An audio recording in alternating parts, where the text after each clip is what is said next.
அடுத்து 5 ஆண்டுகளில் 10,000 புதிய பேருந்துகள் இயக்கப்படும். அனைத்து சட்டமன்ற தொகுதிகளிலையும் முதல்வர் படைப்பகங்கள் அமைக்கப்படும். தமிழ்நாட்டின் இதயமாக இருக்கிற இந்த டெல்டா மாவட்டங்களுக்கான சிறப்பு வளர்ச்சி திட்டம், இப்படி ஏராளமான வாக்குறுதிகளை நாம் கொடுத்திருக்கிறோம். நாங்கள் சொன்னா செய்வோம், செய்வதைத்தான் சொல்வோம். நான் கலைஞரின் மகன். யாருடைய மகன்? யாருடைய மகன்? கலைஞருடைய மகன். சொன்ன வாக்குறுதிகளை மறக்கவும் மாட்டேன், மறுக்கவும் மாட்டேன். கடந்த 5 ஆண்டுகளில் தமிழ்நாட்டினுடைய நிதிநிலையை சீராக்கி ஒவ்வொன்றா நாங்கள் நிறைவேற்றிட்டு வர திட்டங்களை அதுக்கு சாட்சி.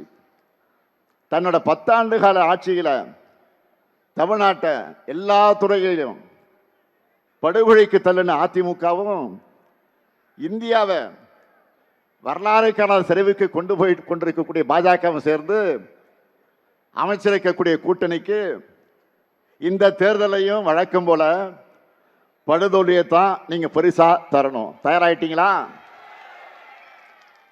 மக்களுக்கு நேரடியான 8,000 ரூபாய்க்கான கூப்பனை தரப்போறோம்.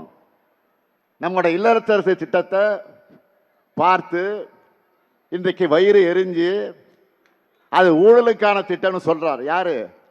பழனிசாமி சொல்றாரு. எந்த பழனிசாமி? சம்பந்திக்கு கான்ட்ராக்ட் கொடுக்கிறதுக்காகவே ஆட்சியை நடத்தின பழனிசாமி. திமுக செய்கிற ஒவ்வொரு திட்டமும் தரமானதாக இருக்கும். எடுத்துக்காட்டுக்கு சொல்றேன். தலைவர் கலைஞர் அவர்கள் 2006 தேர்தலின் போது கலர் டிவி வழங்குவோன்னு சொன்னார்.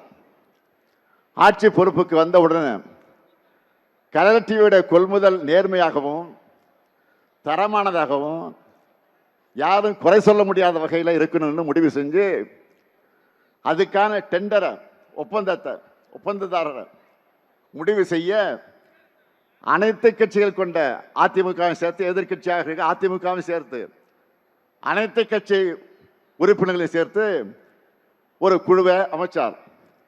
2006ஆம் ஆண்டு செப்டம்பர் மாதமே கலர் டிவி வழங்குகிற அந்த விழாவை தொடங்கி 1.5 கோடிக்கு அதிகமான நம்முடைய தமிழர்களுடைய வீடுகளுக்கு கலர் டிவியை வழங்கணும்.